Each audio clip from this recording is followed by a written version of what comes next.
В этом выпуске я расскажу и покажу как, а самое главное где вы сможете остановиться и с комфортом провести ваш отдых в Республике Ингушетия. Узнаете дорогу на Лежгинский водопад, а также увидите самое настоящее минное поле. Познакомлю вас с Гули и Альгетти. И, конечно же, вы почувствуете мощь когда-то уже в прошлом древнего города Эгикал.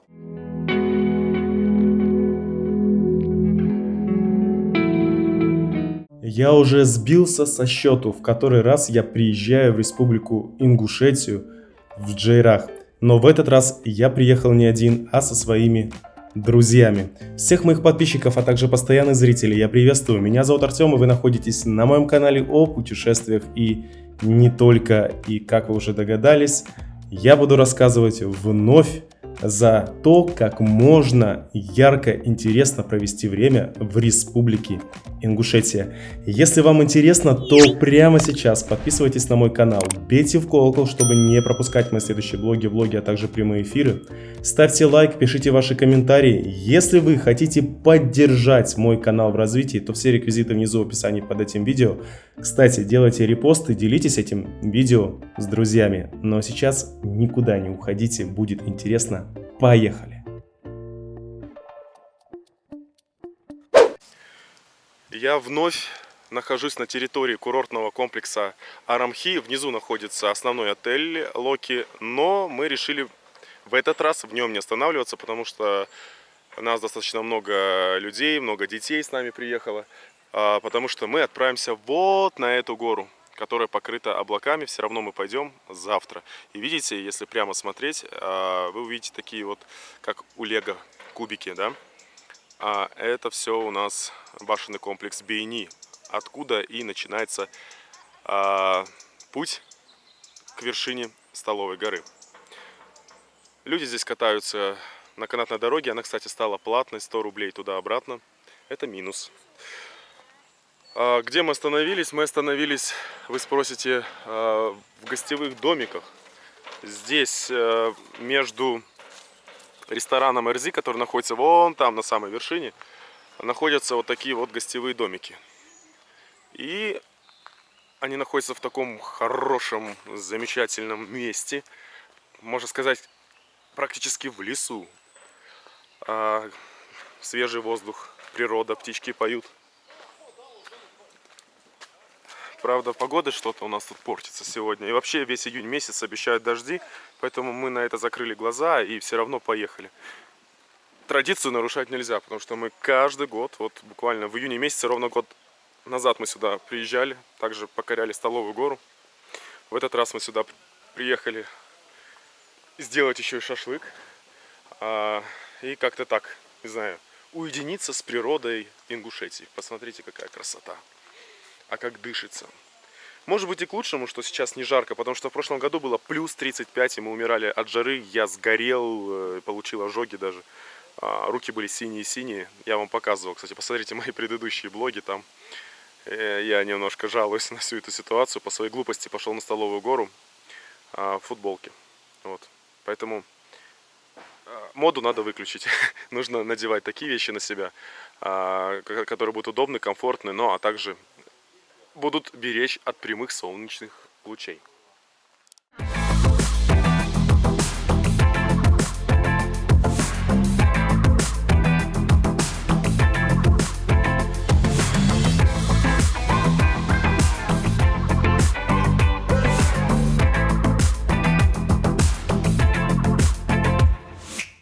Магомед уже разжег огонь для шашлыка, который мы будем делать. Не обращайте внимания на мой голос, я немножко простывший, это после Дагестана. Покупались в холодном море. Шашлык будет у нас из баранины, люля-кебаб еще будет и курица. Но сейчас не о шашлыке, шашлык позже покажу. Покажу вам домик, который стоит 5300 рублей в сутки. Мы сняли его на 2 дня. Посчитать несложно. 10600 и минус 10% скидка. Здесь на первом этаже находится вот такой диван. Правда, немножко обшарпанный, но он вмещает 2 человека. Здесь же телевизор. Также есть небольшая кухня, где вы сможете приготовить. Как видите, газовая плита, в горах газ, что немаловажно. Есть даже посуда, если вдруг забудете, но мы свою одноразовую взяли. Стоит вот холодильник. О, есть чайник, что-то у нас еще есть, я просто не смотрел. Да, разная посуда, кувшины. Вот, все это есть. Так, здесь еще внизу находится туалет и душ. Так, как там душ у нас выглядит? Ну, нормально, чисто. Правда, нам убрали с запозданием. Мы приехали вовремя, а номер был не убран. То есть мы взяли два домика, один для девушек и женщин, другой для мужчин. Пойдем наверх. Сейчас покажу вам, как все выглядит наверху. А я тебе не покажу. Сейчас подписчики скажут, кто здесь бегает. Магомед здесь бегает. Другой, мой друг. У меня одни Магомеды, кстати. Так, вот она, первая спальня. С большой кроватью здесь. Две прикроватные тумбочки. Типа Луи Виттон. И вот с таким видом. Это наши соседи.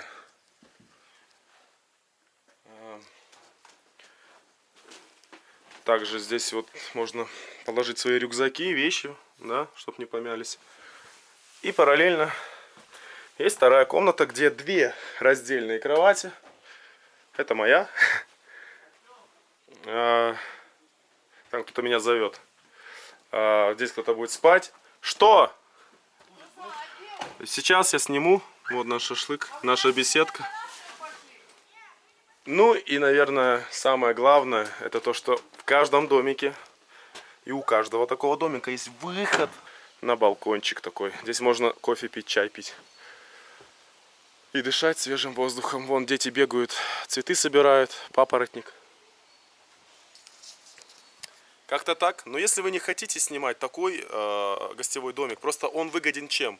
Мы поехали с семьями, и получается мы заплатили за один домик, и на каждого вышло по 900 рублей. Ну так, если посчитать. А если номера снимать внизу или в Чайке, выйдет, конечно, дороже, если вы едете большой компанией. Поэтому, конечно, такой домик лучше. Можно, кстати, эксклюзивно пожить в домике на дереве, но там нет ванны и туалета. Он стоит, по-моему, около 1000 рублей. Но для нас выгоднее, как бы, и лучше жить вот так. Гром гремит, сейчас начнется дождь. Ну, а вы, конечно же, никуда не уходите. Оставайтесь со мной, никуда не мотайте. Dальше больше. Ну вот, мне кажется, завтрашний поход на Столовую гору может накрыться. Пошел жесткий ливень, прям жесткий. А мы кушаем.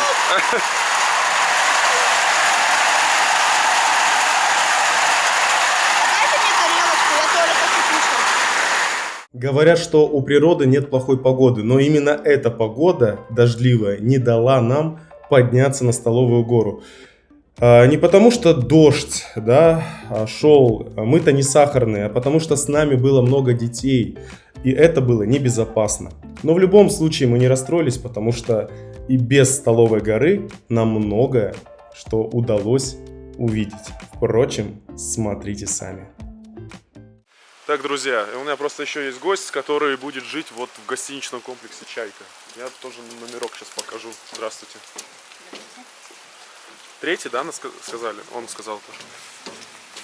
Я показывал вам номера в прошлом году здесь. Ну, еще раз вам покажу. Стоимость улучшенного номера двухместного 2880 рублей. Это со скидкой, а без скидки, по-моему, 3200.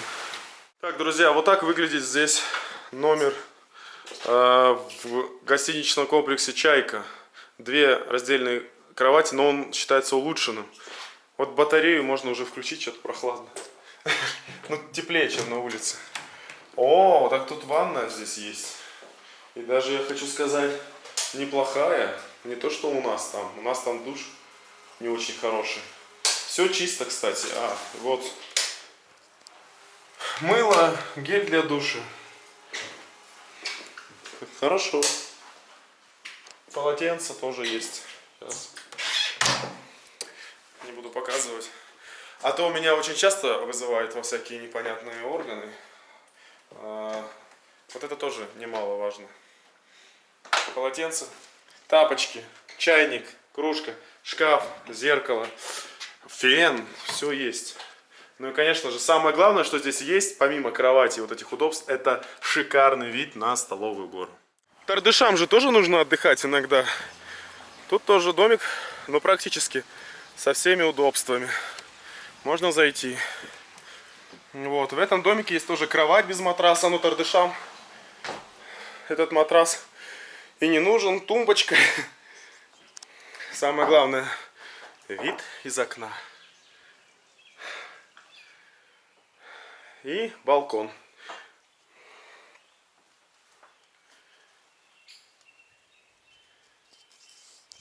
Вот как-то так, друзья.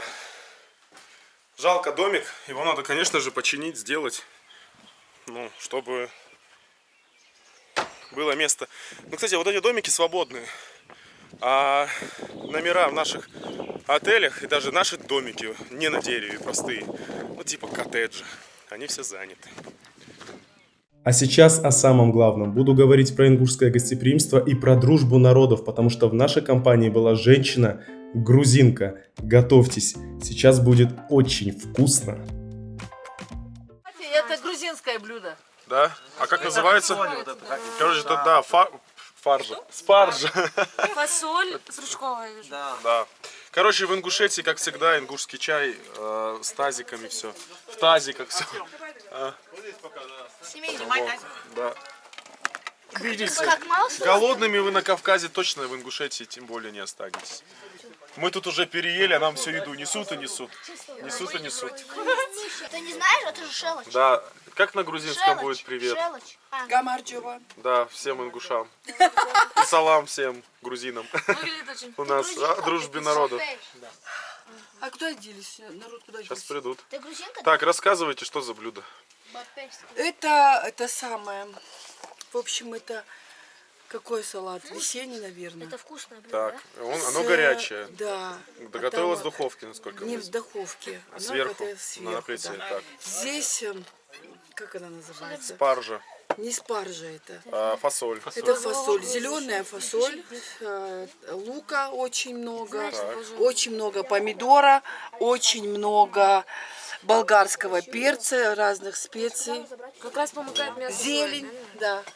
Мясо к шашлыку. Мясо, всегда мясо, а это свежее. Это витамины, Горячие витамины. овощи, они Да. помогают усваивать хорошо.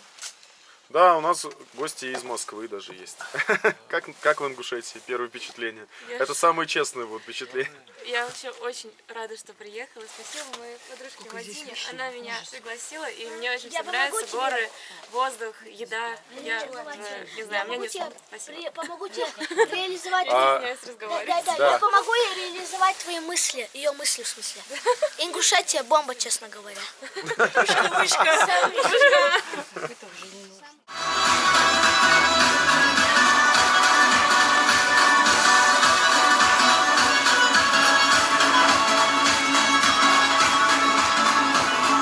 К сожалению, нам не удалось сегодня пойти на Столовую гору, потому что, как видите, погода нам этого сделать не дала. Мы с детьми, дождь целый день идет, и еще все горы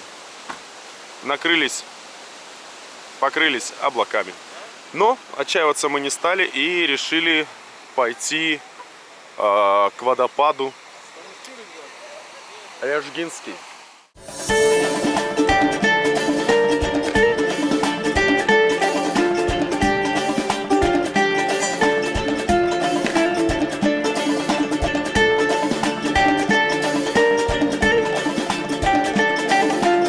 Конечно, я же не хожу один в лесах тут. Я всегда с ингушами хожу, с охраной. С Евлоевыми.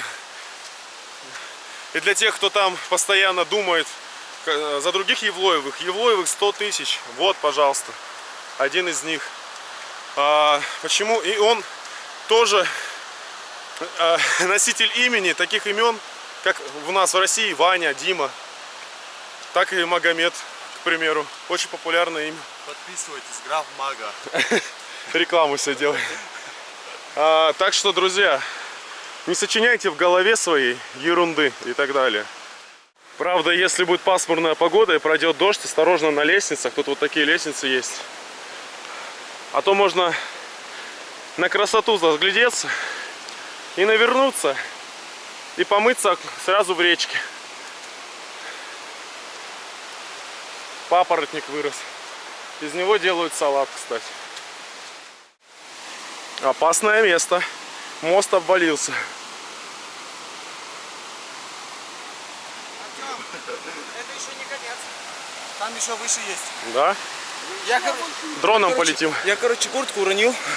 Я в момент полез и взял.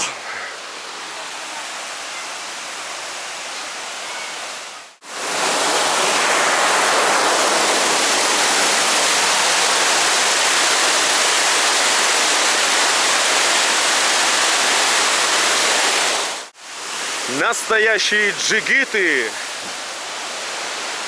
Грязи не боятся. Поэтому мы сюда добрались, несмотря на эту непогоду. Увидели вот этот суперский, красивейший, высокий водопад в Ингушетии. Дети счастливы.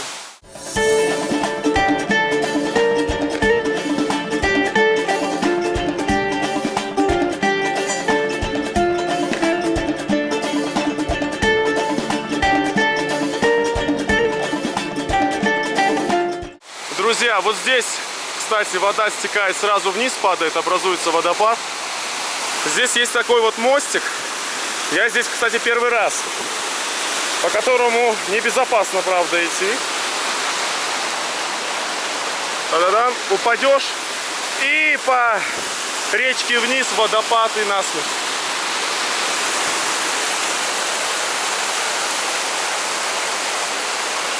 Так, прошли.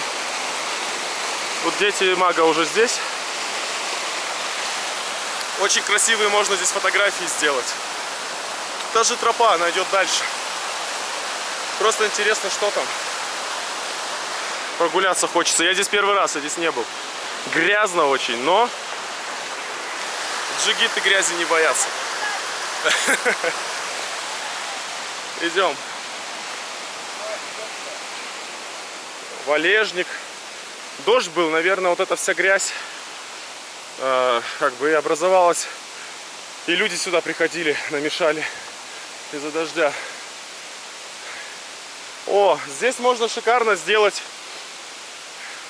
шашлычок без коньячка. Смотри. Что смотри? О, ничего себе. Ой, Посмотри, колючая палка. дальше идти нельзя. Прикиньте, мины. Ого-го. Та-да-да. Видишь, там реально мина, наступишь, умрешь. Да. Колючая проволока. Ничего себе. Первый раз в моей жизни такое. Офигеть. Слушайте, пришел сюда поснимать. Камеру на меня можно? Да. А не на... У меня операторы просто такие.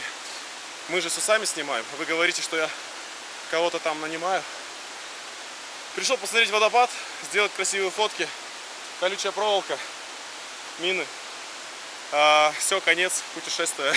Чтобы нам здесь не подорваться, надо спускаться обратно. Поэтому здесь, в этом месте, не нарушайте правила, не переходите за колючую проволоку. Если хотите 90-е напомнят о себе, поэтому ай-яй-яй нельзя. Будьте осторожны. Ну, если так дальше вы хотите, можете идти. Да.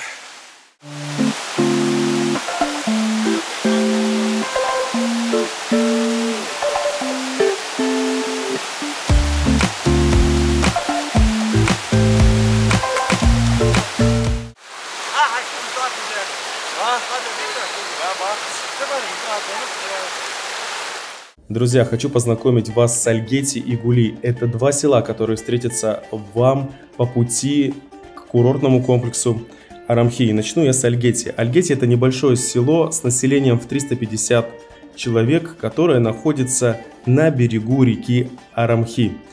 Достоверных сведений о возникновении села, как и о происхождении его названия, до сих пор нет, но сведения легендарного толка содержатся в художественном романе эпопеи писателя Идриса Базоркина «Из тьмы веков». Возле села Альгети находятся три памятника истории и археологии края. Это башенный комплекс Эрзи, святилище Итас-Ерда и также святилище Молц-Ерды. В 2002 году в Альгете произошло чрезвычайное происшествие. Село сильно пострадало в результате схода селевого потока, но по приказу Владимира Владимировича Путина село было восстановлено и построили новые дома. Именно поэтому одна из улиц центральных носит название имени Владимира Владимировича Путина. 22 октября 2018 года в Альгете была открыта мечеть на 500 прихожан. Не каждое село может похвастаться хорошей больницей, а вот село Альгете в Джерасском районе смело может хвастаться, потому что у них есть своя районная Джерасская больница.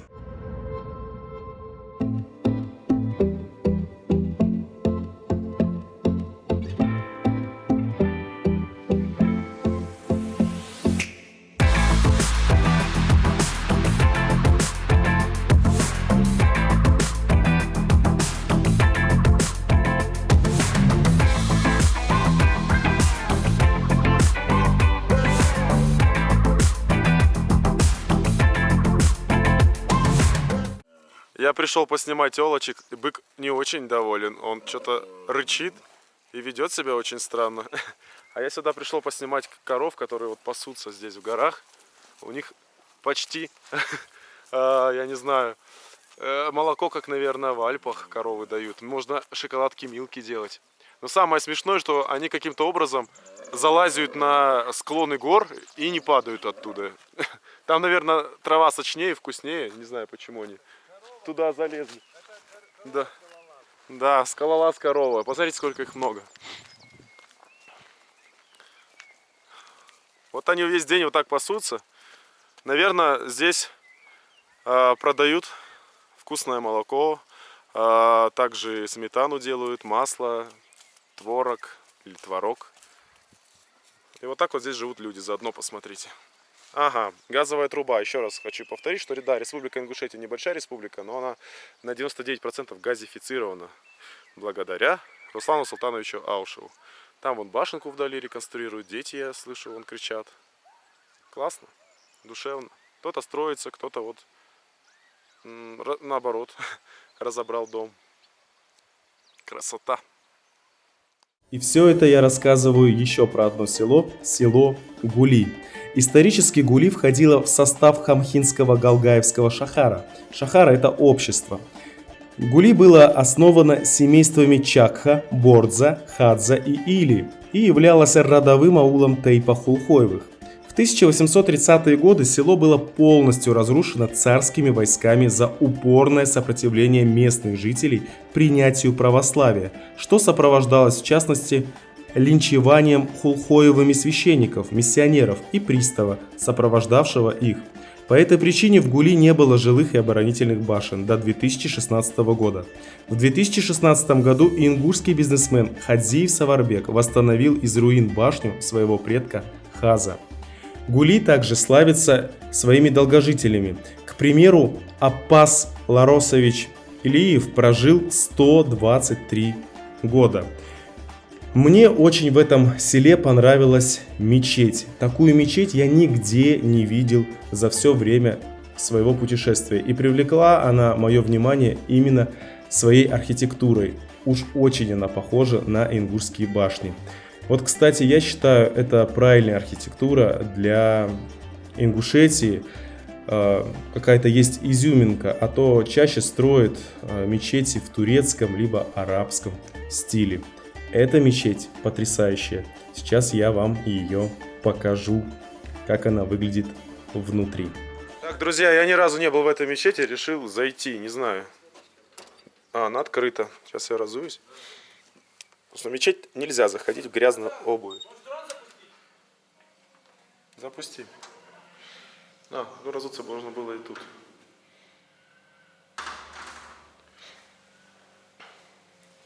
Смотрите, как все чисто здесь.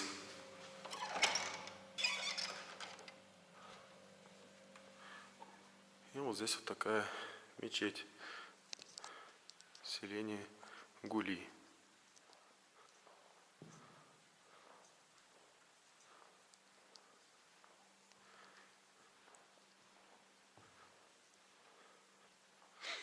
Коран.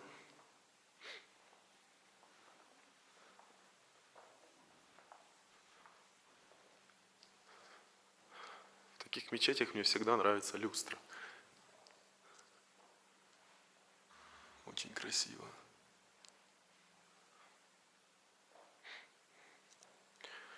А здесь стоит мулла и призывает на молитву людей. Вот. Его одеяние, микрофон, Коран. Ведется видеонаблюдение, чтобы никто ничего не сломал, не поломал. В том числе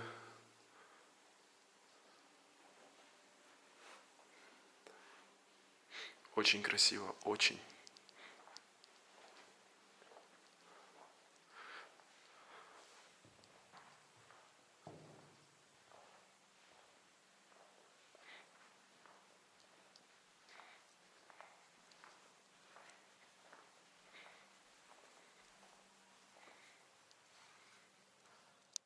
Друзья, вот сейчас еще удивлю. Такое ощущение, что ты находишься за границей. Это вот похвально для этой мечети. Насколько все чисто, все открыто. В этой комнате люди делают омовение. Мне даже и в тапочках не хочется проходить. Здесь пола с постели, посмотрите. У нас в домиках в Арамхи намного грязнее, чем здесь. А людей, представляете, сколько приходит из села молиться? Посмотрите, идеальная чистота. Хочу напомнить, что в исламе чистота – это половина веры. Смотрите, как все аккуратно. Люди следят, все чисто. Хорошо.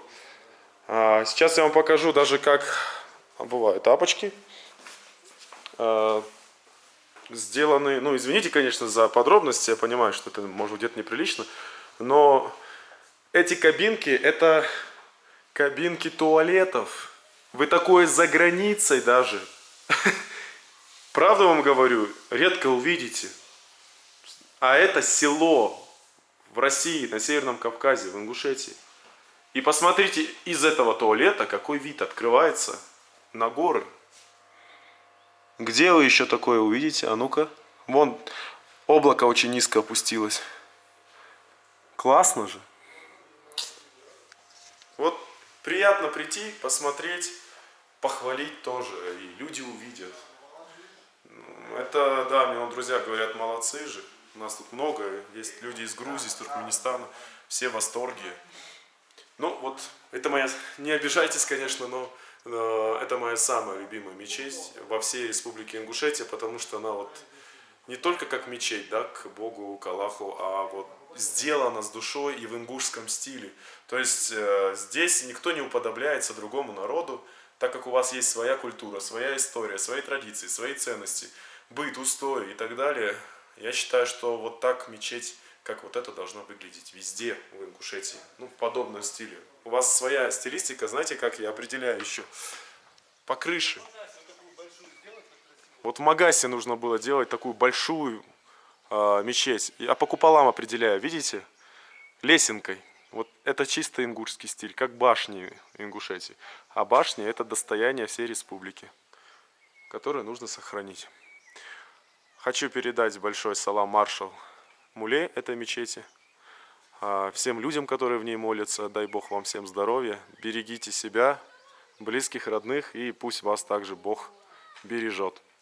И спасибо за то, что вот вы в такой чистоте, в таком прекрасном месте душевном все это содержите и не позволяете кому-то это портить, такую красотищу. Спасибо, Баркал. Башенный комплекс Эрзи я уже показывал очень много раз. Здесь, кстати, для туристов, видите, уже поставили ларек, где вы сможете приобрести прохладительные напитки. Здесь у нас спрайт по 45 рублей, пепси по 45.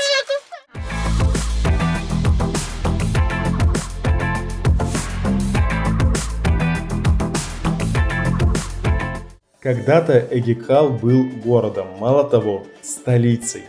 На территории города-поселения имеется архитектурный комплекс Эгекал, представленный множеством исторических объектов. Древние циклопические жилища башенного типа, 5 боевых башен, 6 полубоевых и 50 жилых башен.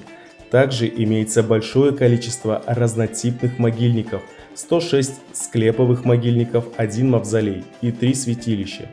В настоящее время данные объекты ингушской архитектуры и вся территория поселения входит в Джейравско-Асинский государственный историко-архитектурный и природный музей-заповедник. И находится он под охраной государства.